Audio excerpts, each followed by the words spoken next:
My name is Eleanor. I'm 88 years old. I'm recording this because there are things I need to say while I still can. Not advice, not wisdom, just what happened, what I lost without even knowing I was losing it. I had a daughter. Her name is Sarah. She's 52 now. I say had not because she's gone. She's alive. She lives 3 hours away with her family. We talk sometimes, birthdays, holidays. The conversations are polite, careful, like we're both walking on ice that froze decades ago, and neither of us wants to be the one who falls through. But there was a version of her I knew once, a version I'll never get back. I didn't understand that for a long time.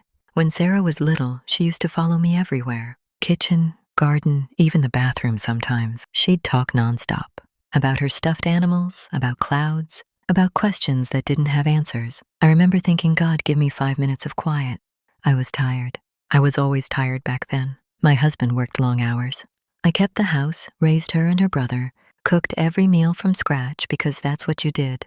There was always laundry, always dishes, always something that needed fixing or cleaning or organizing. Sarah would stand in the doorway while I folded towels and she'd say, Mama, do butterflies have bones? And I'd say, not now, sweetheart. Mama's busy. She'd wait. She'd try again a few minutes later. Mama, can we make cookies? Maybe later. Later never came. I thought I was being a good mother. I was doing everything. The house was clean. Dinner was on the table. Her clothes were washed and ironed. I drove her to piano lessons even though I hated driving in traffic. I thought that was love. I thought she'd understand when she got older. She did get older, and somewhere in that growing up, she stopped asking. I don't remember when it happened exactly. It wasn't one moment. It was gradual, like watching daylight fade and not noticing until it's already dark. She stopped coming into the kitchen while I cooked. She stopped showing me her drawings. She stopped asking questions. At first, I felt relief. I'm ashamed to say that now, but it's true. I thought finally some peace. I could get through my day without interruptions. I could finish a thought, but then the quiet became something else.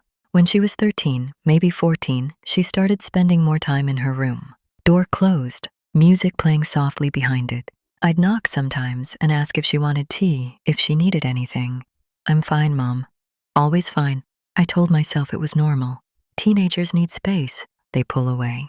It's part of growing up. But I think I knew even then that it wasn't just space she needed.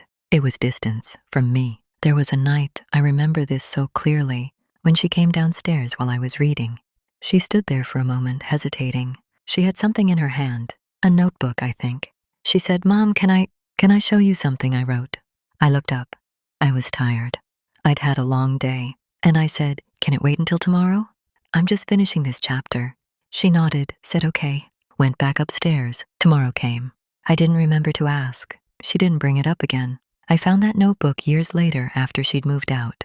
It was in a box in her old closet. Poems, stories, thoughts about herself, about the world, about things she was afraid of, things she'd wanted to share with me. I sat on her bedroom floor and read every page, and I cried in a way I hadn't cried since my own mother died, because I realized I'd spent years standing right next to her, and I'd never actually seen her. She went to college, got married, had 2 kids of her own.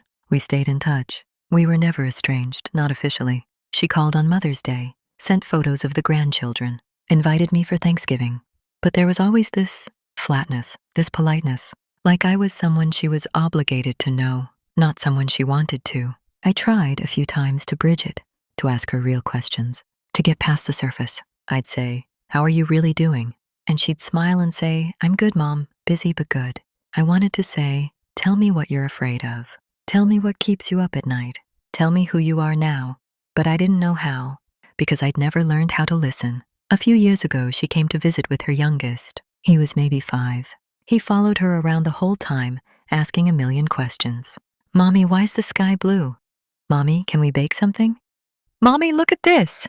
And I watched her stop what she was doing every single time. Get down on his level, answer him, listen to him, even when she was exhausted. I saw her give him the thing I never gave her: attention, presence, time. That night after they left, I sat in my kitchen and I understood. I understood what I'd done, not in a sudden dramatic way, just quietly, the way truth settles in when you've been avoiding it for decades. I had raised her, fed her, clothed her, kept her safe, but I had never really known her. Because I was too busy, too tired, too wrapped up in the doing to notice the being. And now she's a woman I barely recognize. Not because she changed, because I never let myself see who she was becoming. I can't get that version of her back. The little girl who wanted to show me her drawings. The teenager who wanted to share her writing. The young woman who might have let me in if I'd tried harder. She's still here. She's still my daughter. But the closeness we could have had, that's gone. And it's my fault. I don't tell you this because I want pity, or because I think you should do something different. I tell you because it's the truth. And because I wish someone had told me that busyness isn't the same as love. That being a good mother isn't just about keeping them alive and fed and clean.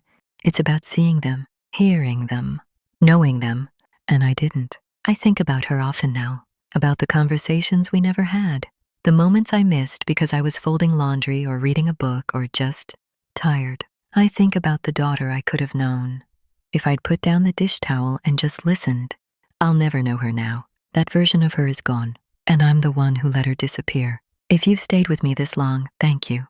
Maybe you have someone in your life you think you'll have time for later. Maybe you're busy. Maybe you're tired. I understand. But later isn't promised. And some things, once they're gone, don't come back.